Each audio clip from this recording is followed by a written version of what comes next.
Hello, my name is Sirriya Din, and I do healing with energy work and consciousness, and I'm the founder of Morphic Awakening. And I'm here to remind you of something that you already know, and that is that your true nature is happiness, peace, bliss, intelligence, and that you're already free. Now, I don't know whether you consciously know this, but I know on some level you do know it because it's your true self. And on some level, we all know our true self. And sometimes we get a hint of it. We spend our life looking for it. And yet it's already here.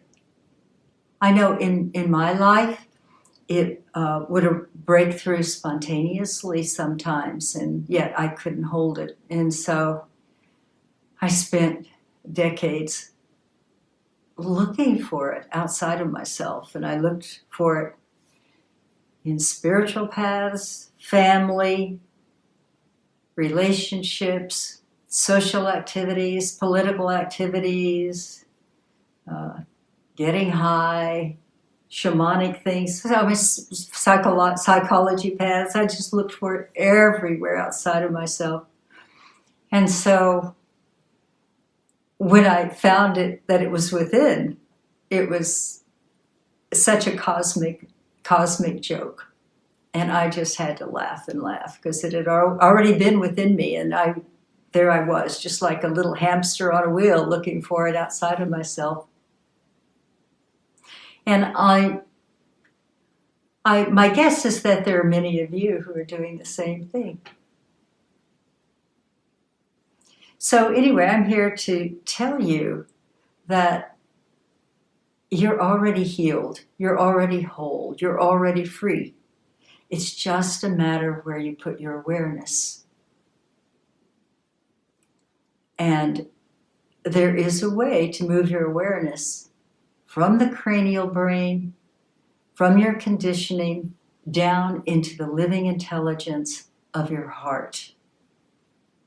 The living intelligence of your heart. And there, when you do that, that's the end of suffering. Humanity has suffered for so long. When you look at the information fields and the history of humanity, there's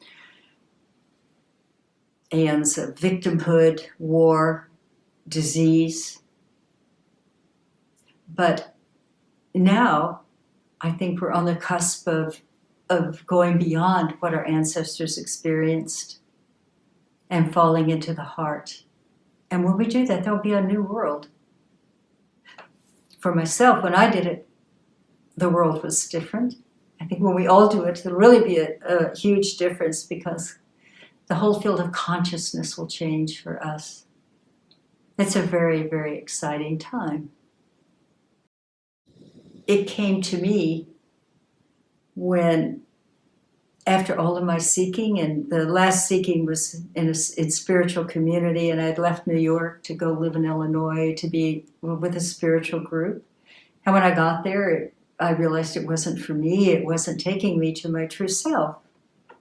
And I just got to the point when I said, okay, I've read 4,000 books. I've been a Sufi, a Christian, a Buddhist. I've done shaman. I had done so many things, and it was just, okay, I give up. I'm tired. I give up. And upon saying I give up, there appeared a certain energy on my shoulder, and I listened to it, and I heard, come into this energy and everything will be different. And so I said, oh, maybe. And I moved toward it, and I felt a coldness, and my mind equated cold with evil. So I said, But it did kind of just hover about for the next week. And then I heard, this opportunity won't be there with you forever. So I just jumped into it. And then there was a download that happened of don't fight the ego with the ego. Don't quit striving. And whatever is present in the moment, feel. Just feel it. So I had the luxury of an open weekend. So I just sat there and just every sensation that arose, every emotion, I just gave it space and felt it.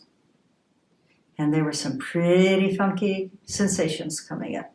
But I would just feel it, and then they would get to a certain place and go, shoo, return to pure energy, pure consciousness. So just kept doing that. And the second day, at the end of it, got down to this part that felt like 100,000 ribbons of ants in the body, and just felt that intense experience until suddenly it just went, and I fell into the heart. And it was like being back in the womb. It was warm, peaceful, still, absolute bliss.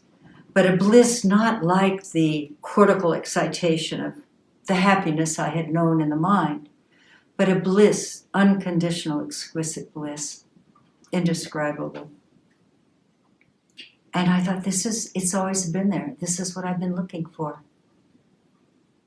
And I remembered all of my stories of childhood, of my emotionally abusive mother.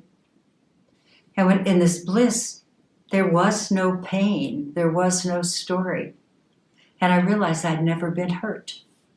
I had never been hurt. It was all a story. It doesn't mean there weren't oops at the moment or ouches and things like that, but the real suffering was the perpetuation of the story. And that's what we do. We're all great fiction writers.